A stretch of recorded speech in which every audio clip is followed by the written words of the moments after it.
How's it going? This is the Cool Club. Bunk, bunk, bunk. I am the Glitch Trap, and I want to go ahead and get into this quick review of the She-Hulk episode 1.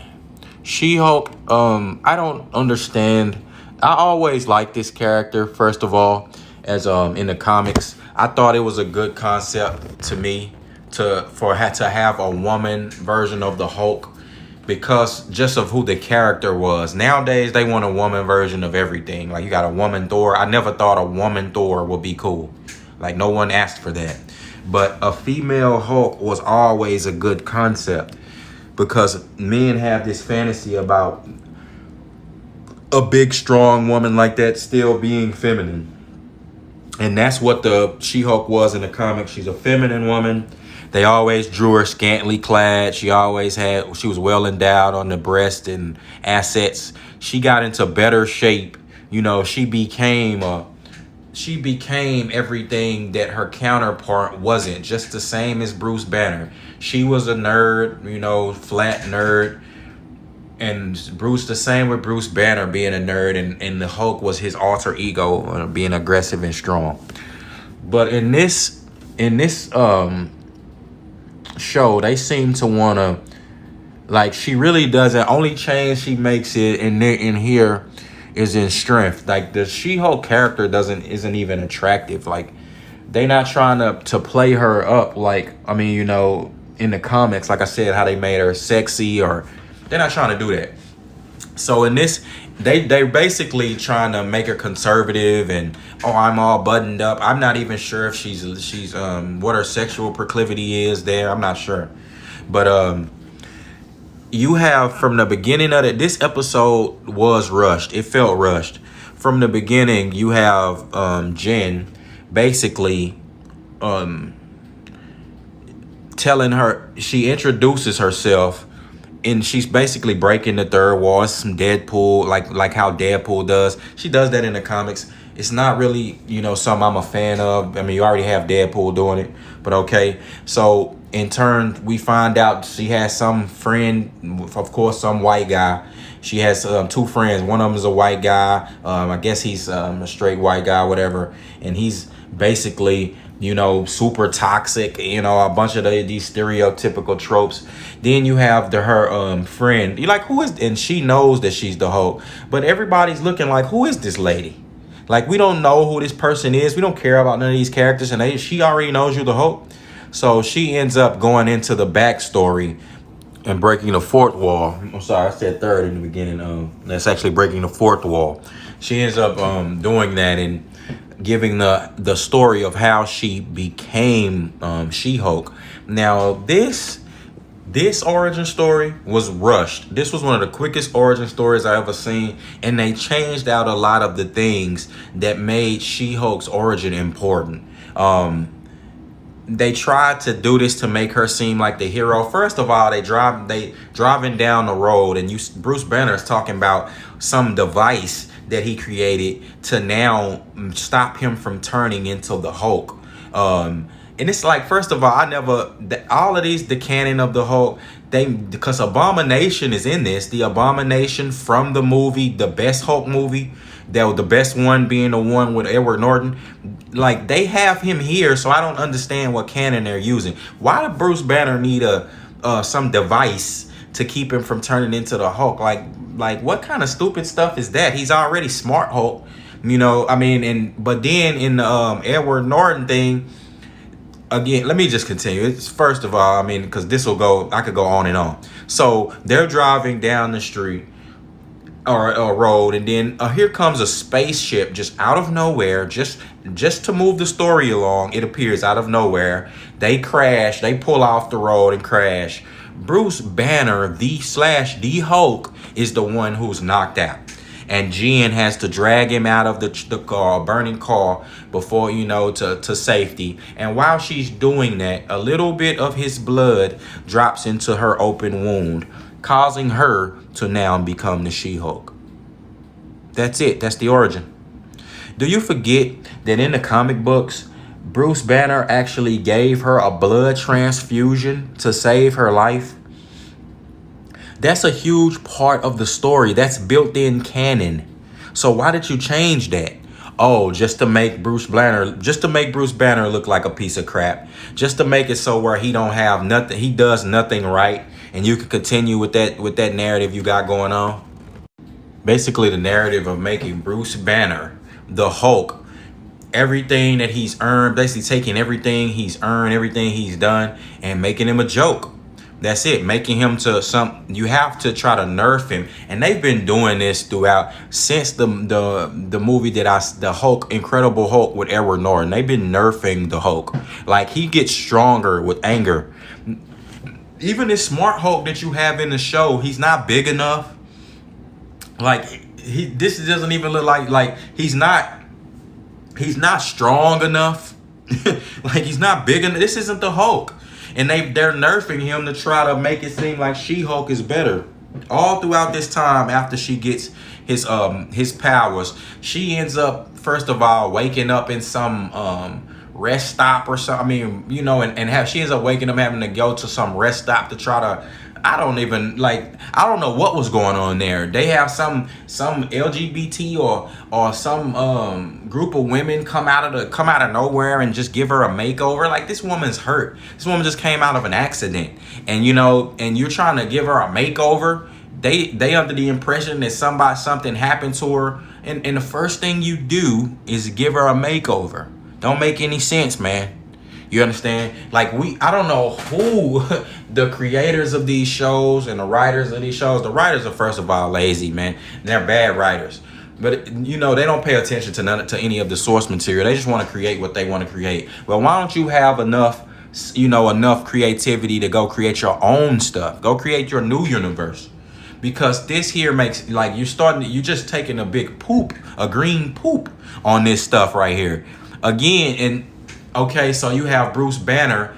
I mean, as she's waiting for calling Bruce to come pick her up, it's a group of guys. They just out here, just of course being super creepy, like being super creepy with her, and not making much sense. Oh, baby, and they not doing nothing. They not harming her, and she fixing to turn into the Hulk and basically just rip their head off, pull a Logan on them, and Bruce Banner tackles her and stops her, as the Hulk. As she turns into She-Hulk, he stops her as the Hulk, and now he's trying to train her to become, to learn how to master her powers. Remember how Edward Norton was in the beginning of the Incredible Hulk, how Ang Lee's Incredible Hulk, and he's always, and even in the beginning of Avengers, he's always been trying to contain that monster, which is the Hulk, because the Hulk is like a walking WMD.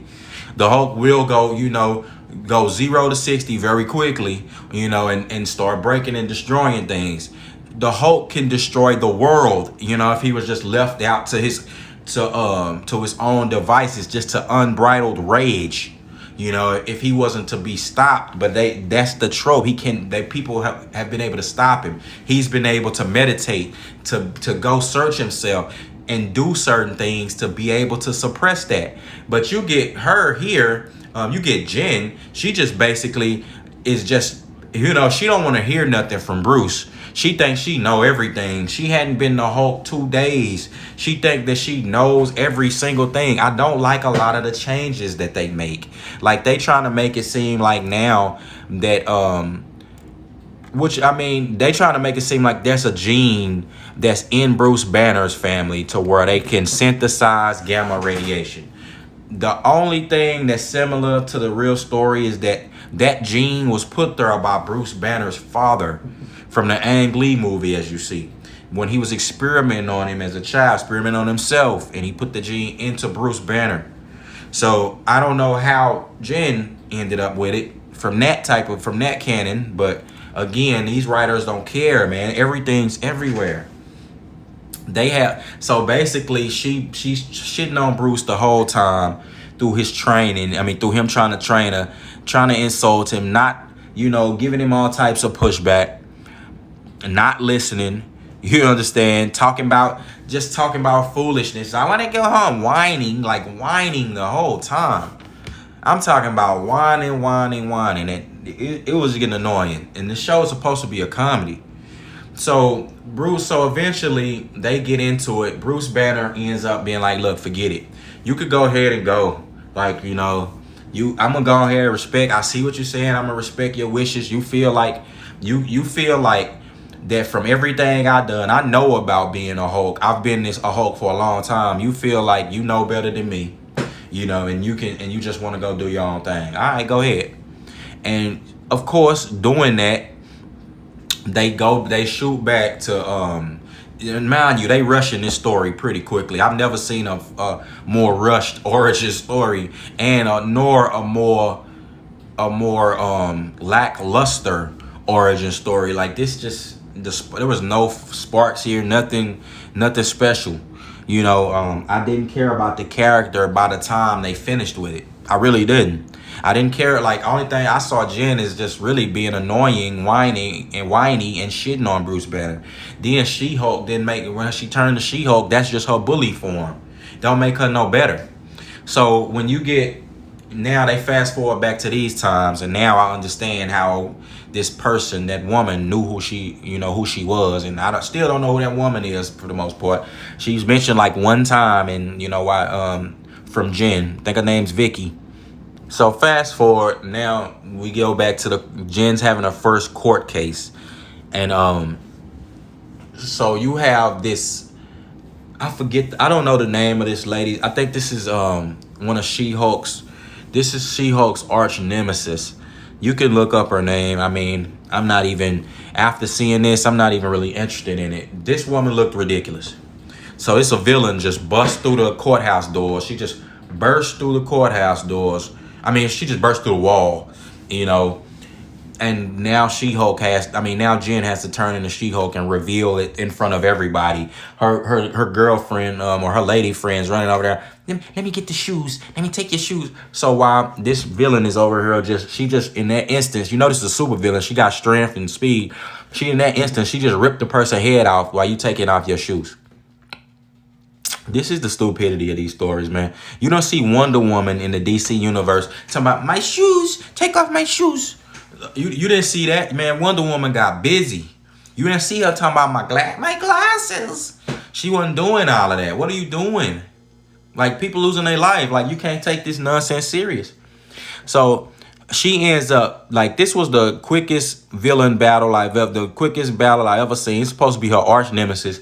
She put that chick down in about 9 seconds flat, and that pretty much rounded out the episode. Now everybody knew who she is, and that's that. This here was just horrible writing from Marvel's writers, changing all of this stuff up. This 30-minute show is not, thank God because I couldn't stomach much more, but 30 minutes isn't a lot of time to try to, get, do what you need to do with all of this, with all of the information and all of the story and canon that you have. The Avengers, like, that was over 3 movies, 2-hour movies, I would say, like 3 long movies. And they still didn't get everything fleshed out. So it's like this show here, I'm just telling you, like, I don't know who it's for. If you're a comic book fan, like a day one fan of more, like, I don't see how this show could be for you. They shitting on the Hulk. They not moving forward with him, like, in a good way. This woman here, the She-Hulk, they not making her, she's not a likable character. You're not gonna care about what she, a lot of things she has going on, like in her life, in the story. You don't really care. You don't even know. Like, they going so fast, it's like it's microwaves. Like, you don't have time to care. And the character Jen herself is not a likable person. You understand? That's the problem that we hit with a lot of these women characters, having a lot of things given to them. Like, it's one scene that really stood out to me. Bruce Banner was teaching her how to control her strength. They were throwing boulders. So they were throwing them one-handed.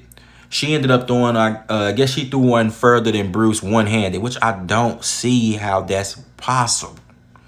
It's just like that's not possible. He's bigger, he has more strength, he's been the Hulk long. I don't see how it's possible. So he grabs a bigger boulder with two hands and throws it into orbit.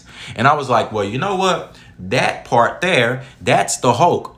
Now how can you have that one scene then try to nerf him again, like try to make it seem like he's not? No, that's what he does. He could grab a ball and throw it into orbit.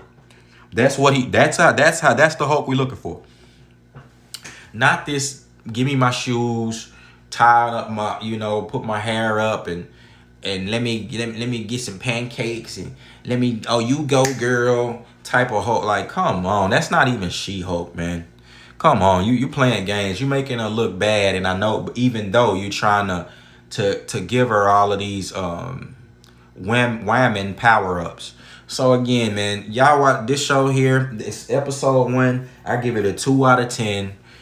Watch it if you want, just to go see how bad it is. And with that being said, it's the Cool Club. I am the Glitch Trap. Bomb, bomb, bomb. Gone.